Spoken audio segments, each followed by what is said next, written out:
Hi ನಮಸ್ಕಾರ ಸ್ನೇಹಿತರೆ, ಸ್ವಾಗತ ಫೈಂಡ್ ಯುವರ್ ಜಾಬ್ಗೆ.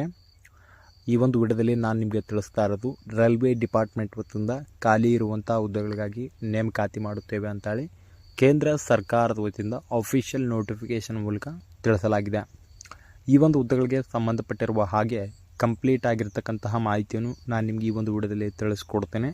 ಆದ ಕಾರಣ ನೀವು ಈ ಒಂದು ವಿಡಿಯೋವನ್ನು ಸ್ಕಿಪ್ ಮಾಡದೆ ಕೊನೆವರೆಗೂ ವೀಕ್ಷಿಸಬೇಕು.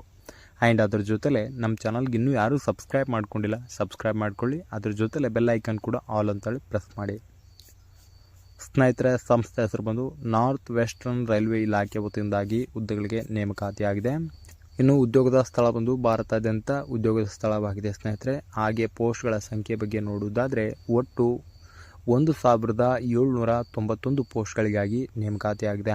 ಇನ್ನು ಯಾವೆಲ್ಲ ಹುದ್ದೆಗಳಿಗೆ ನೇಮಕಾತಿಯಾಗಿದೆ ಅನ್ನೋದ್ರ ಬಗ್ಗೆ ನೋಡುವುದಾದರೆ ಅಪ್ರೆಂಟಿಸ್ ಹುದ್ದೆಗಳಿಗಾಗಿ ನೇಮಕಾತಿಯಾಗಿದ್ದು, ಈ ಒಂದು ಹುದ್ದೆಗಳಿಗೆ ಶೈಕ್ಷಣಿಕ ಅರ್ಹತೆ ಬಂದು ಅಭ್ಯರ್ಥಿಗಳು ಯಾವುದೇ ಮಾನ್ಯತೆ ಪಡೆದ ವಿದ್ಯಾಸಂಸ್ಥೆ ವತಿಯಿಂದ ಅಥವಾ ವಿಶ್ವವಿದ್ಯಾಲಯದಿಂದ 10ನೇ ತರಗತಿ ಅಥವಾ ತತ್ಸಮಾನ ಪೂರ್ಣಗೊಳಿಸಿದಲ್ಲಿ ಅರ್ಜಿನ ಸಲ್ಲಿಸಲು ಎಲಿಜಿಬಲ್ ಇರ್ತೀರಾ. ಆ್ಯಂಡ್ ವಯಸ್ಸಿನ ಮಿತಿ ಬಂದು ಕನಿಷ್ಠ 15 ವರ್ಷನ ನಿಗದಿಪಡಿಸಲಾಗಿದೆ. ಹಾಗೆ ಗರಿಷ್ಠ 24 ವರ್ಷನ ಮೀರಿರಬಾರದು. ಅದರ ಜೊತೆಲೆ ವಯೋಮಿತಿ ಸಡಿಲಿಕೆ ಹೀಗಿದೆ: SC ST ಅಭ್ಯರ್ಥಿಗಳಿಗೆ 5 ವರ್ಷ, OBC ಅಭ್ಯರ್ಥಿಗಳಿಗೆ 3 ವರ್ಷ ಹಾಗೂ PWD ಅಭ್ಯರ್ಥಿಗಳಿಗೆ 10 ವರ್ಷನ ವಯೋಮಿತಿ ಸಡಿಲಿಕೆ ಕೂಡ ನಿಗದಿಪಡಿಸಲಾಗಿದೆ.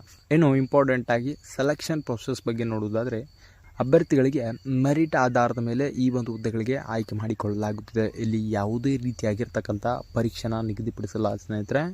ಜಸ್ಟ್ ಒಂದು ಮೆರಿಟ್ ಆಧಾರದ ಮೇಲೆ ಆಯ್ಕೆ ಮಾಡಿಕೊಳ್ಳಲಾಗುತ್ತದೆ.